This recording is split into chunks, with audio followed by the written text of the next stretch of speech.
Hi, Jim Roddy here from the RSPA with some special news before we start today's pod. Registration is now open for Retail Now 2024, the Retail Technology Channel's #1 trade show, education conference, and networking event.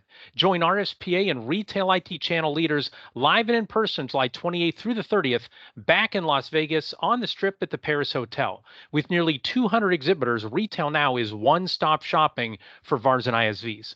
With an expected 1,600 or more attendees, it's the place for extreme industry connectivity. Across just 48 hours, you'll meet new partners and new solution providers who can accelerate the success of your business. If you're serious about the Retail IT channel, you have to attend Retail Now 2024. Again, July 28th through the 30th in Las Vegas. Retail Now is where the industry meets. For all the details and to register at discounted early bird rates, visit the Retail Now website today at gorspa.org/retail now. I hope to see you there, and I hope you enjoy this special episode of the RSPA Trusted Advisor podcast with two members who attended Retail Now last year and are fired up to attend in 2024.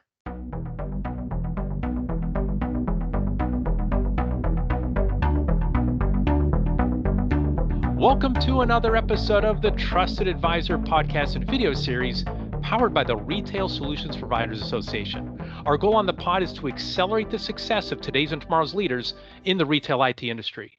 I'm Jim Roddy, back with you again. Thank you so much for joining us. Throughout the year, we're talking with leaders from both within and outside the RSPA member community about their leadership journeys and what they've learned along the way. And we have two special guests for you today.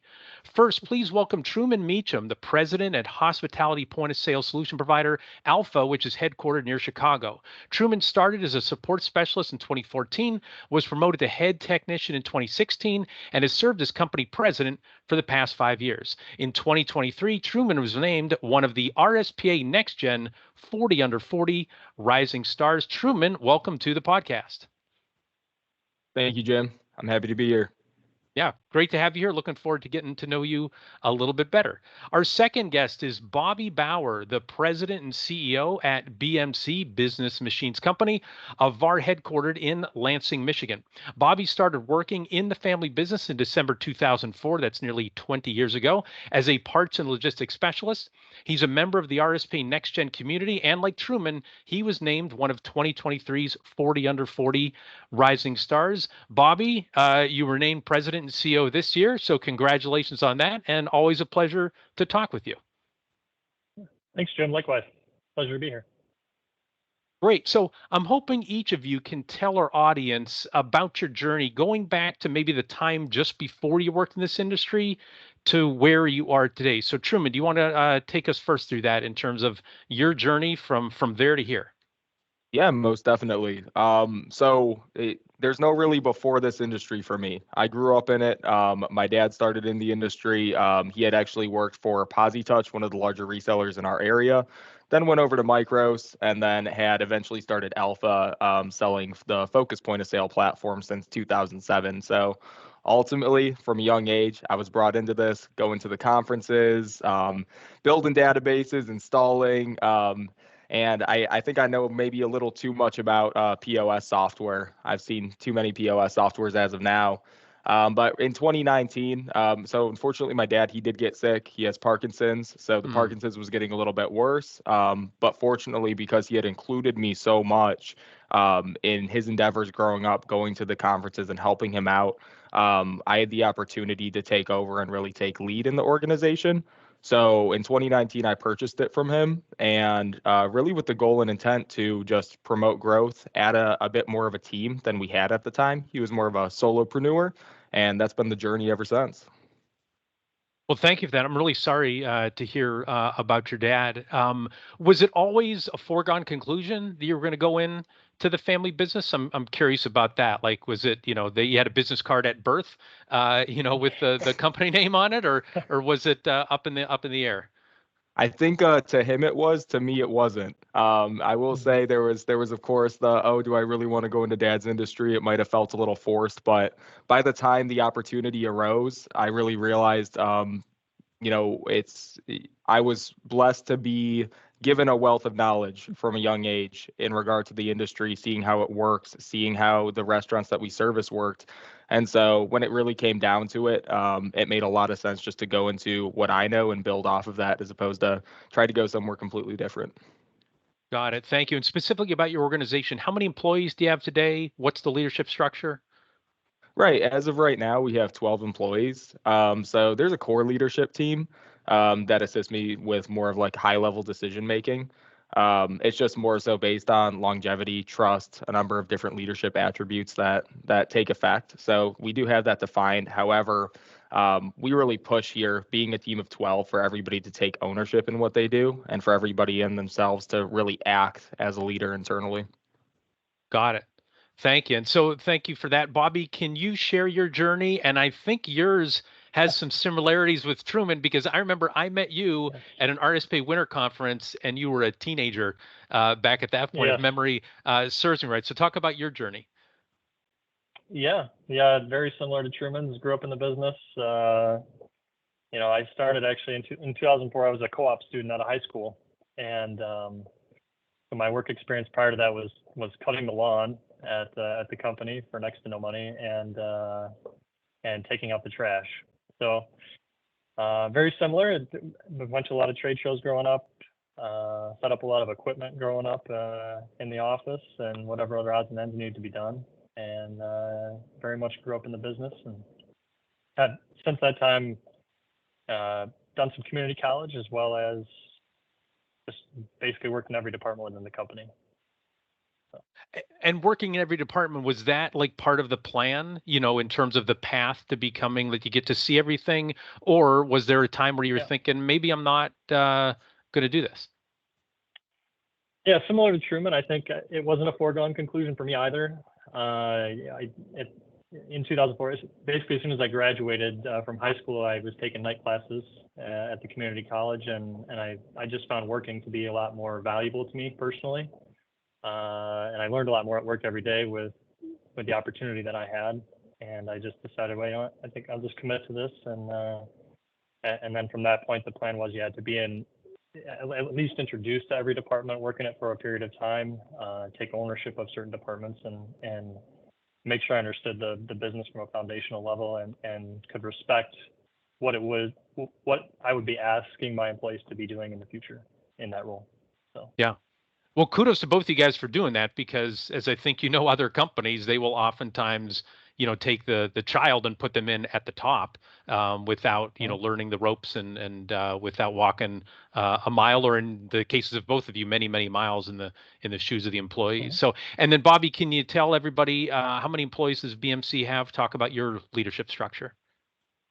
Sure. Yeah, we're about 35 employees, 3 executive leaders, and my father is still in the business, and then my cousin, brother, and I kind of round out the executive team. And then we have 5 or 6 departments, and each of them has a manager. And in some cases, that manager is a member of the executive team, but so pretty flat organization, generally speaking. And I know you guys had done some acquisitions over the years. Do you have a lot of offices, outside of Lansing? We do. We have 7 offices in the Midwest. Most of them are in Michigan, then down in Louisville, Kentucky. Yep. Got it. Thank you. All right. So thank you for that background. So now our audience knows how you guys got to where you are today. But let's dive in a little bit deeper. And I'm hoping you can both talk about like experiences along the way that shaped you. And Truman, if you can take this first one, can you share a learning experience from very early in your career that stuck with you today and really helped shape the way that you lead the organization? Yeah, I'd be happy to. I think I would say the biggest one early on was making hires. That had been something that I hadn't been too accustomed to, was hiring the right people. But I'm going to dig in a little bit more and past the hiring point to where they're working with us. Given my experience, I had put it on myself to make all of the decisions instead of allowing those internally to share their ideas and to really make it a little bit more of collaboration, as opposed to myself just making the decisions. So there were a few really key members that I think transitioned out a little early on, just because I was a little finite in terms of my decision making and the direction we were going. And so that's a huge one I've taken away, is just make sure that there's room within the organization for those to collaborate and to have a say in the direction of the company.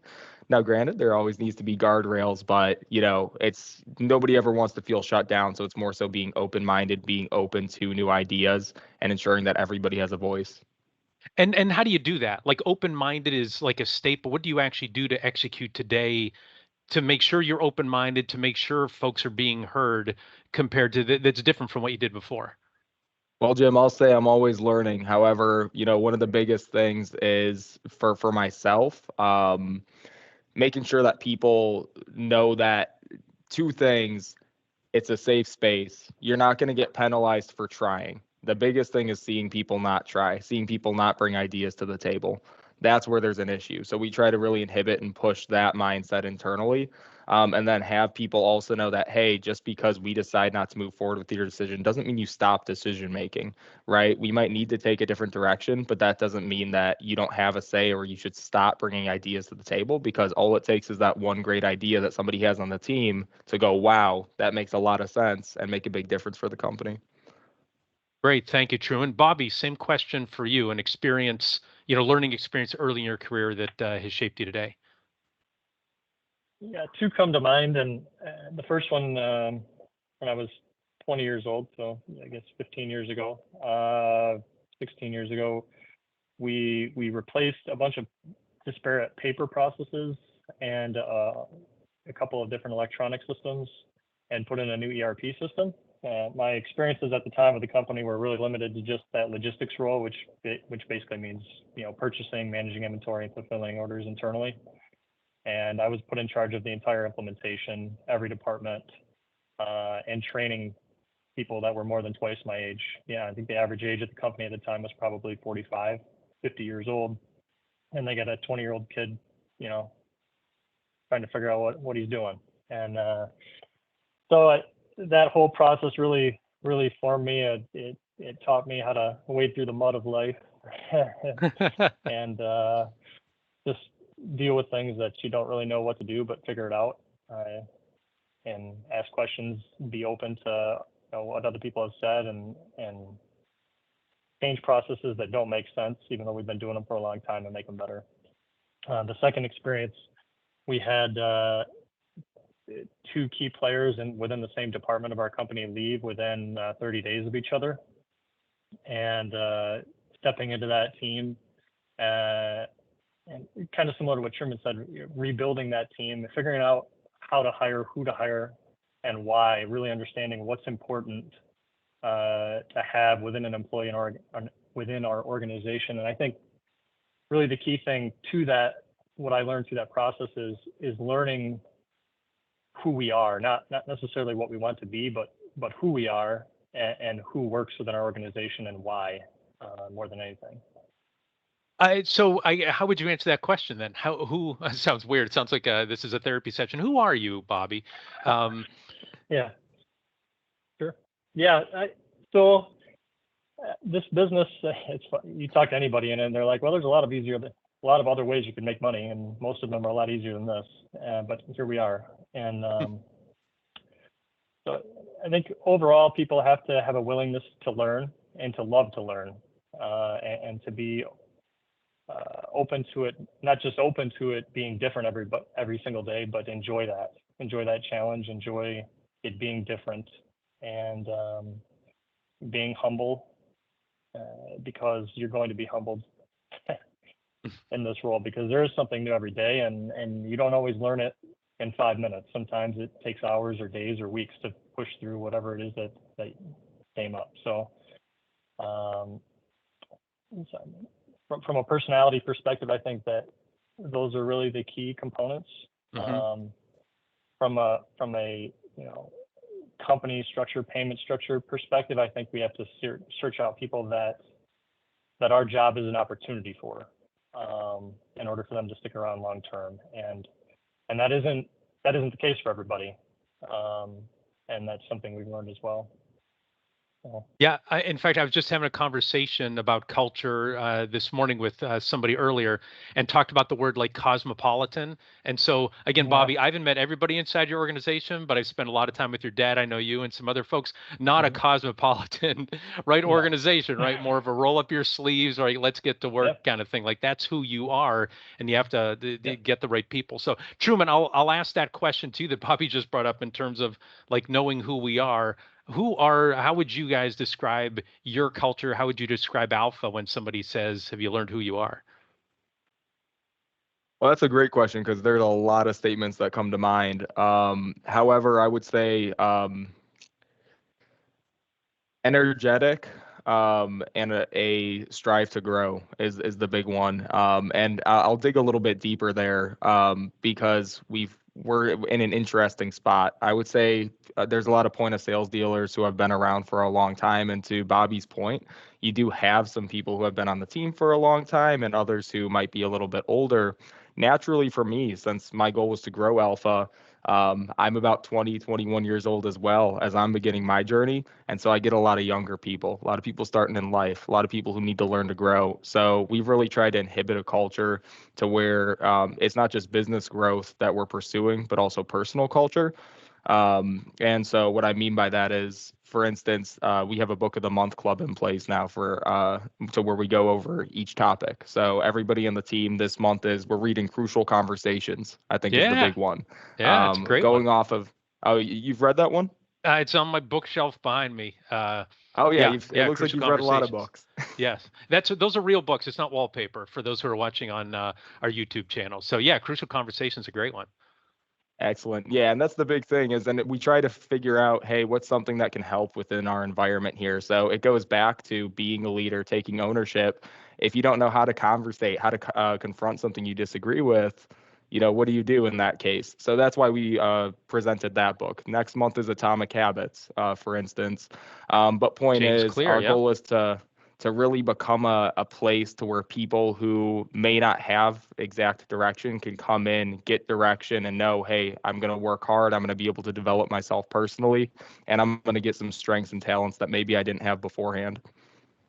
Mhm. Excellent. I love it. So it sounds like it's almost like a mentoring program to some degree, or at least, folks are hungry to go and get it. So speaking of mentoring, Bobby, if you can take this question, who are some leaders that you look up to as mentors who've helped you and shaped you from a leadership approach standpoint? And I'm curious, like specifically, what did they do or what did they say that's had a lasting impact on you? I'm guessing both of you are going to mention your dad, so feel free to include them in this conversation. But that's what I'm curious.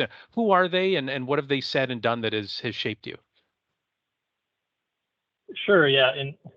In preparing for this, it's funny, we talked about interviewing earlier and hiring new employees and figuring out who we are and all that. And in an interview I did a week prior to preparing here, we always ask a question of who had the largest influence on your development as a person.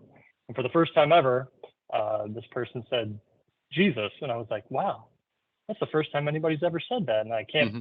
I never really even thought about that. Hmm. So anyway, in preparing for this, I would have to say the same thing that candidate said to me: is Jesus and my faith is a hugely important to me in my life and my family, and I'd be remiss not to include it. Then obviously my father, he's taught me a lot about business, a lot about life, a lot about a lot of things. And so I would say definitely everything technical, operational with the business, how to run a business. I owe a great debt to him for that. Another great leader, a lot of people and listeners would know on here would be Jeremy Julian from CBS North Yeah. Star. Hmm. And I would say what he's taught me mostly is, I guess, just to have the courage to do what it is that I believe I need to do, whether that's perceived as a social norm or not in my life, and whether it's just do what it is that I believe I need to do for my life to work effectively. So, and outside of that, reading. I have a bookshelf at home similar to the one behind you, and it's also full. So, always trying to learn something new. Excellent. I love it. Truman, who are some leaders, who are some mentors, and how have they shaped you?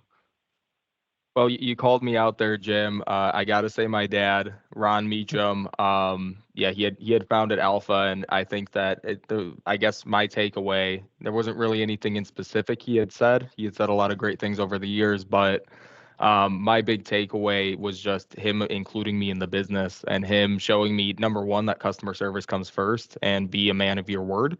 Um, every time, no matter how, even if he had to stay up until 12 at night or 1 or whichever, I would see him every night sitting there making sure he goes through his list of tasks, everything that he promised the customers, making sure that they're done, that they're checked off and completed. So my big takeaway from him was just the customer service standpoint.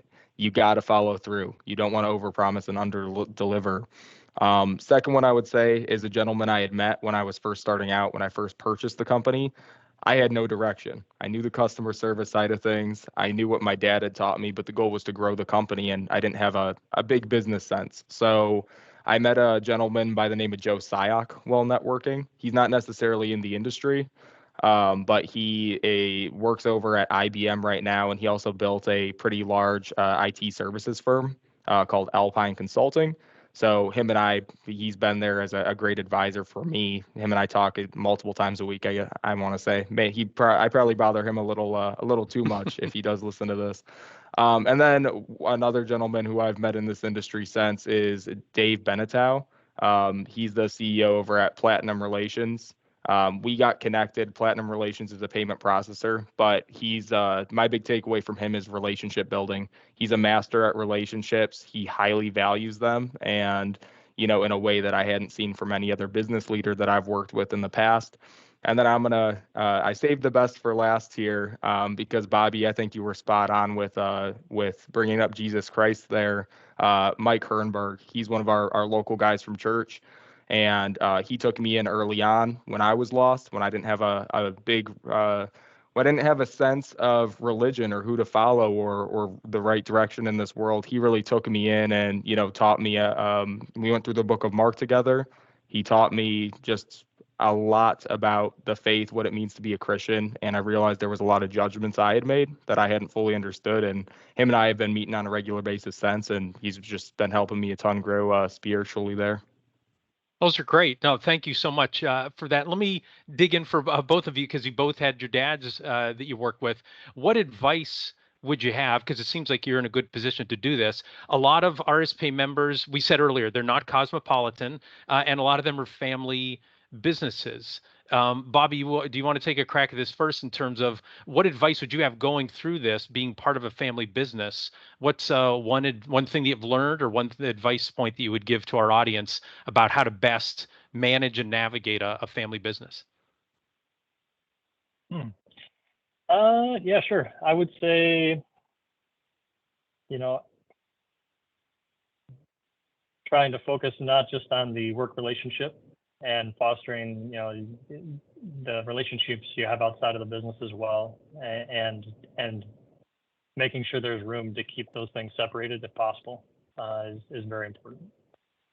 Got it. To make sure it's not just it's a father-son relationship in addition to a boss-subordinate relationship. Yep. And don't just talk about work all the time. Also, whatever else is of interest to you. Yeah. Truman, how would you answer that question? I would first off agree with Bobby. I think you're spot on. You got to find time outside of the industry. It's a 24/7 business, so it can be easy to talk work all day. You got to inhibit the relationship outside. But I would also say, in terms of a family business from a work standpoint, it can be easy to do things that you wouldn't do to your standard employee and hold conversations and arguments that maybe you wouldn't have with somebody else. So I think keeping a cordial nature, obviously doing things, but also keeping the energy levels cool and ensuring that everybody understands we're working towards the same outcome is vitally important. And just making sure, again, that you don't necessarily bring any arguments from work into the home life or impacting your relationship outside of work.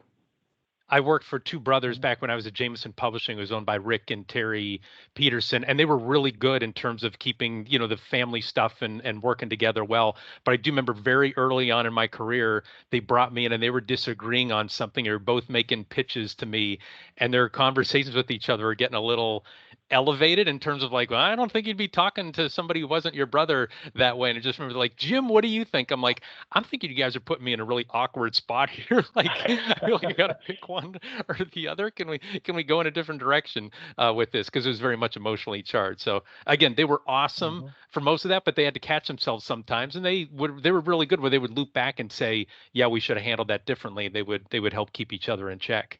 For sure. So, all right. Well, I have more questions for Truman and Bobby, but first we're going to pause here to let our listeners and viewers know about the Retail Solution Providers Association. The RSPA is North America's largest community of retail technology VARs, software developers, vendors, and distributors. To accelerate your success through an RSPA membership, email membership@gorspa.org. Also, we want to thank our sponsors who support the RSPA community and make this podcast and video series possible. Our platinum sponsor is Blue Star. Our gold sponsors are CoCard, Epson, Heartland, and ScanSource. And then finally, registration is now open for Retail Now 2024, the Retail IT Channel's #1 trade show, education, conference, and networking event. This year's event is set for July 20th through 30th at the Paris Hotel in Las Vegas. For more information, visit gorspa.org/Retail Now. Retail Now is where the industry meets and where I know Bobby and Truman are going to be, because before we hit record, that's what they're saying. Like, I will see you in Vegas for Retail Now. So, all right. So thank you guys for a lot of that. I want to dive into culture and communication and things of that nature through the lens of your organization. So Truman, something on the Alpha website that caught my attention, it was on your core values page, and it said, and you kind of touched on this earlier, every employee is a leader. At Alpha, every position is a leadership position. All employees strive to innovate in their roles, ensuring unique and satisfactory experience on all projects. So can you talk about how you convert that principle into a reality every day? Right. No, most definitely. I would say, and I'm trying to not overlap too much in regard to what I had brought up earlier, but just as a few additional comments on making everybody a leader. In growing Alpha, I made many mistakes to get to where I'm at now, and I'm sure I'll make many more. You need to be able to be open to that with your team, right? How do you put it into practice? If you want them to be like yourself, if you want them to have ownership like yourself, and you want them to make decisions so you don't have to necessarily micromanage all day and you can focus on the more important things like growth, you need to give them some level of control, but also allow them to make mistakes. The biggest thing is, are they learning from those mistakes? The only problem I really have is, if we have people on the team who you make the same mistake and you keep making the same mistake. But as long as we see the team make a mistake, they learn from it and they grow from it, then that's really what we like to see. And that's what we encourage, because it, again, saves me a lot of time. You don't have time, and especially Bobby, you with 35 employees, I'm only at 12. And I find it hard enough to micromanage every department. I don't want to do it. I don't think you should be micromanaging. I can't imagine at 35 employees. The point I'm getting at, though, is if we want to grow, you got to make employees leaders, especially at a team our size. So our long-term goal is that these people will become leaders. They'll know how to manage others, and our team will continue to grow and multiply out. And how do you prepare people for that? Because there's a phrase that I use sometimes where, like, everybody talks about empowerment, empower your employees, but there's a thing that could be ignorant empowerment, right? Like if there's a surgery that's performing, right, and the head surgeon wants to empower somebody, they don't just toss him the scalpel and go, good luck, on this one, right? There has to be, some educated empowerment. Can you talk about what do you have to help folks become leaders in terms of either principles or guidelines or trainings or things of that nature? What do you do to get people to be ready to lead others? Most definitely. And it's so I had already mentioned the book of the month club. I got to bring that up because, we got to keep learning. We got to figure out what can we do to become better, myself included. I hate to admit it, but the book of the month club was started because I realized I needed to learn and I needed to grow. But I figured I'd bring the team along with us. Another thing, though, that I'll pay tribute to is we will help fund certain certifications as well as education for other team members. So if somebody does have an interest in going and getting certain certifications that relate to the industry, we on a case-by-case basis will cover those. just to give an example, I'm a huge believer in AI, right? That's going to really disrupt this industry. It's going to change the retail industry. We went ahead and bought everybody on the team Chat GPT subscriptions. We want to make sure everybody's ahead of the game and can feel empowered to, keep going with it. Excellent. Thank you for that. So, Bobby, I told you I was checking out Truman's website. I was checking out yours as well. And so there were two areas that caught my eye. So, first, on the homepage, it says 65 years of POS experience. And then the section on business values, it talks about accountability, integrity, fairness, intelligence, knowledge, excellence, and success. So, can you talk about the challenge of continuing the principles and traditions of a company founded in the 50s while still also adapting for the future and keeping up with the change you talked about earlier in our conversation? Yeah, definitely. I think hiring the right people is absolutely crucial, and that's a character trait thing, a hunger thing within those individual employees. And then from there, we really try to just set up a structure that supports and holds people accountable to results.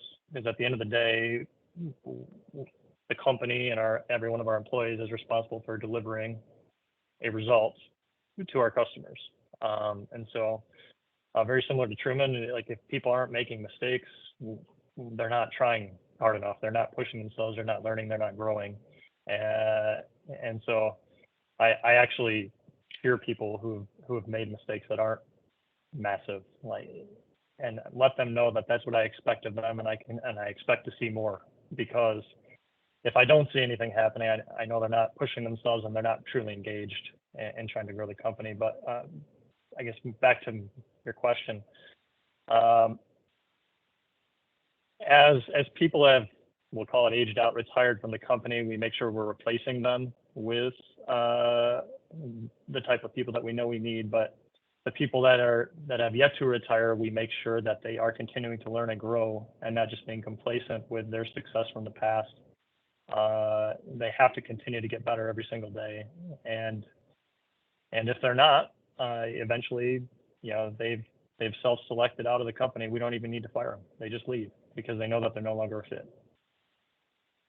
Yeah, I think having high expectations has been very important for that process.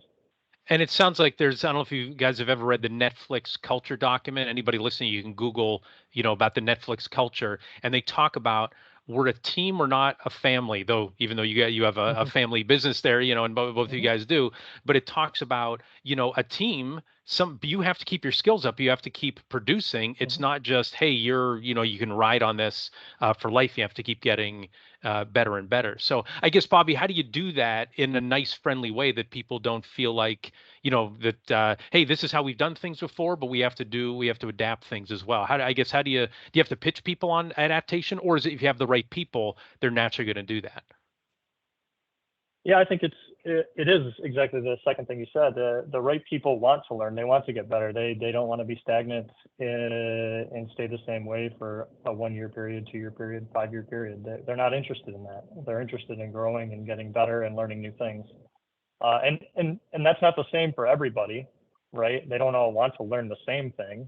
It's on us as leaders to take that person, their interests and their skills and strengths, and then put them in the right seat, and then help them grow and help the business and our customers.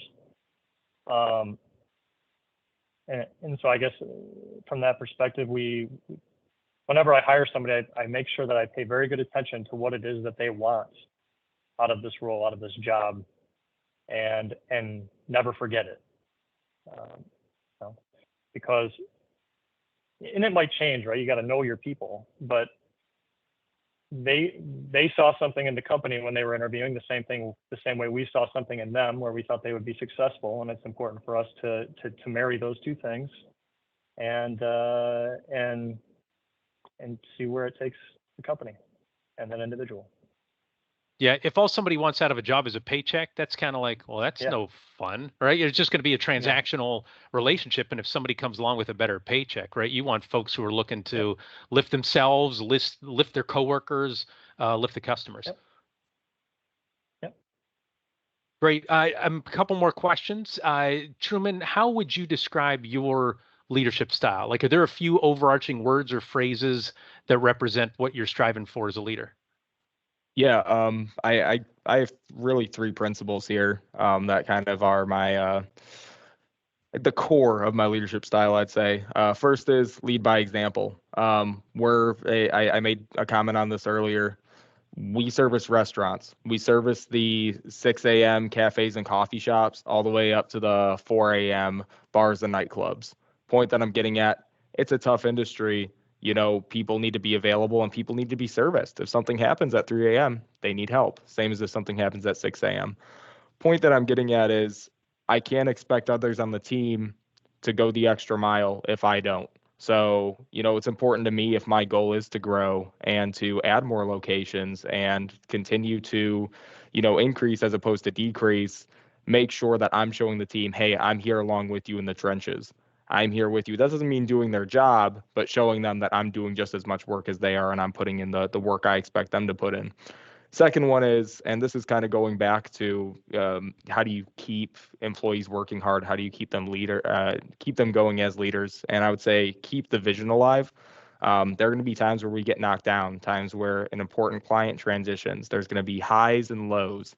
And so I think it's very important to keep the vision in front of them, give them goals, and make sure that there's always something keeping them going, because you can easily have an employee go from being sold by the vision, sold by the company, having something happen, and now they're going through the motions, collecting paycheck to paycheck. So it's all about making sure that's addressed before it turns into that situation. And then the last piece I'd say, and we've made a lot of comments here, never stop learning. I know we've spoken about books, mentors, a lot of different things on this call. We don't know everything, and there's a lot of people who maybe have attributes that are better than I have currently. Things I do a little bit better, but point is that's the whole point of learning. We can spend our whole lives reading books and doing whichever, and there's definitely a wealth of knowledge that we can take in and just work with to become better, more informed people. Excellent. I want to follow up on a few of those. So first, about the work ethic example. One thing I remember going back to high school, it was on career day, and they had it was for coaches, and so they had all the different ones you can go to. So I went, and there was a high school coach, guy named Joe Sanford, who coached football and track at a local high school, and so we sat down, and he said, first thing you have to remember, if you want to be a coach, if you want to be a leader, you have to work at least twice as hard as the people you're leading.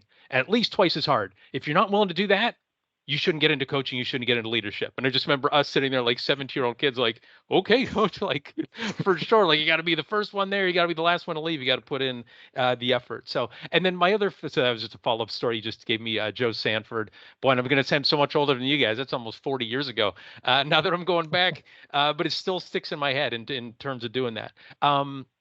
You mentioned about keeping the vision alive. How do you do that? And I guess, how do you do that without being annoying? Like, oh, there's Truman talking about the vision again. Like, are there different angles that you approach it? How do you keep the vision alive? Is it group stuff, one-on-one? Is it like, what things do you do to make sure everybody's focused on that long-term goal? Well, what I've learned, Jim, is I'm annoying to the wrong hires.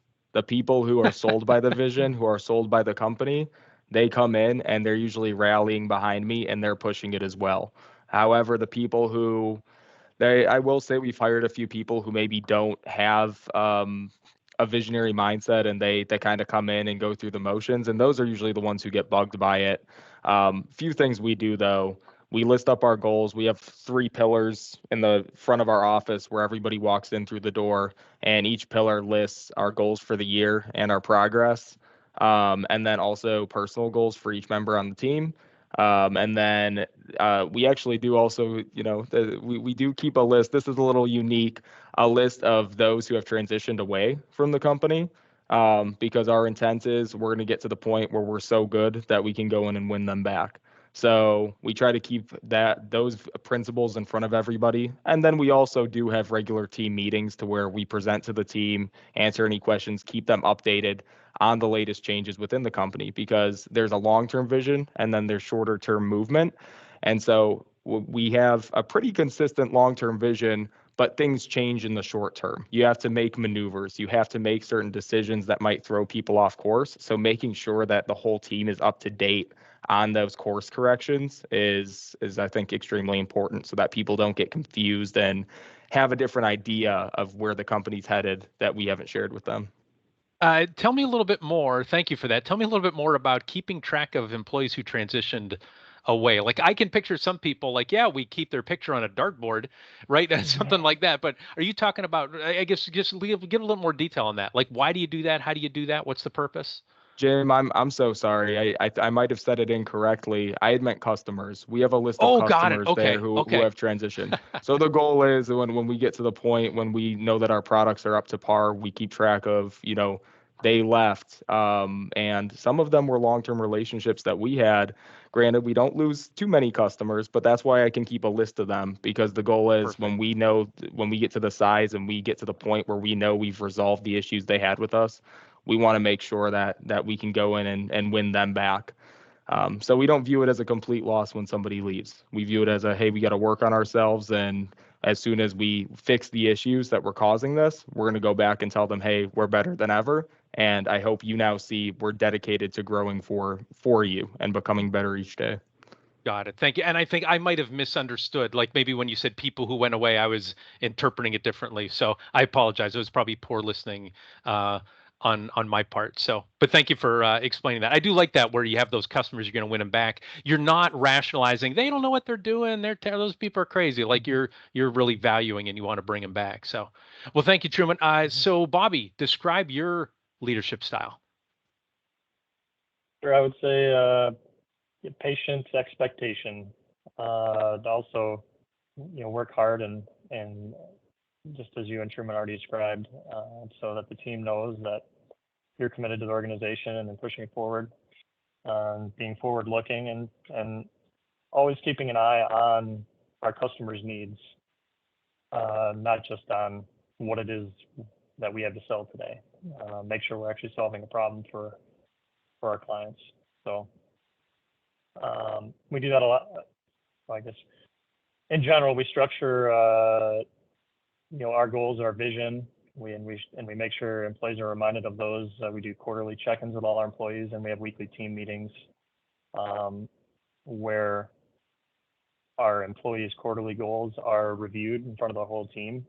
So we've implemented several components of the EOS model from the book Traction. Yep. Entrepreneurial Operating System. Yep. And so part of that is having weekly team meetings and the team kind of holding each other accountable to hitting their goals and the objectives that we set on a weekly basis. This is what we're going to do. This is what's most important. And I'd say that's been a very fruitful process for us to just derive focus on what actually is important, not just putting out the next fire. Great. And you mentioned EOS, you mentioned the book Traction. For our listeners out there, I've always said it might not be the best-selling book on the planet Earth or even the best-selling business book, but inside the RSPA community, the resellers, the ISVs, the book that I hear the most that has changed their business for the better is Traction. So well worth the $20 or $25 and that you get. And then there's also, guidance you can get in terms of folks who can walk you through that. Just a follow up for you, Bobby, is keeping things customer centric. What are some ways that you do that? Because I'm sure with 35 employees, you have some folks who don't directly interact with the customers, or they rarely do that. How do you keep the customer center of everything that you do? That's a great question. I think just trying to listen very well to what our different team members think is important and where they're focusing their energy, and then redirecting it if it's not aligned with the customers or the problems that we're seeing out in the field. So, got it. I remember the late because Steve Kuntz from Blue Star told me he would walk into a meeting and say, "How's this meeting helping our customers?" And if he didn't get a good answer in the first 30 seconds, meeting's over, right? We got to make sure we're focusing on that. Yep, absolutely. And again, with the weekly meetings, also making sure we're actually accomplishing what it is that we said we were going to do. And that's what's important about that regular cadence is getting on top of that before a month quarter, a year has gone by before you realize, oh, we aren't actually driving the results that we thought we were.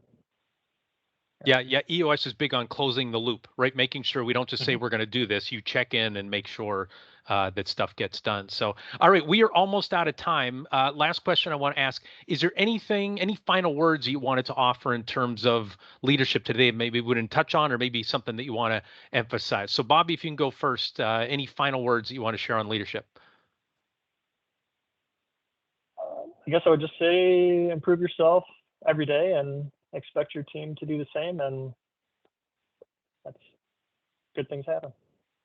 Right. When I coached, and my daughter, I coached her. She's now 18, but I coached her when she was younger, and we would always say, "Get better," and the kids would have to say, "Every day, get better every day." Like that was our goal. So any kid who I've coached now, if you say "get better," hopefully they'll fill in the blank every day. I know my daughter can. So works in sports, works in business as well. So Truman, final words on leadership today.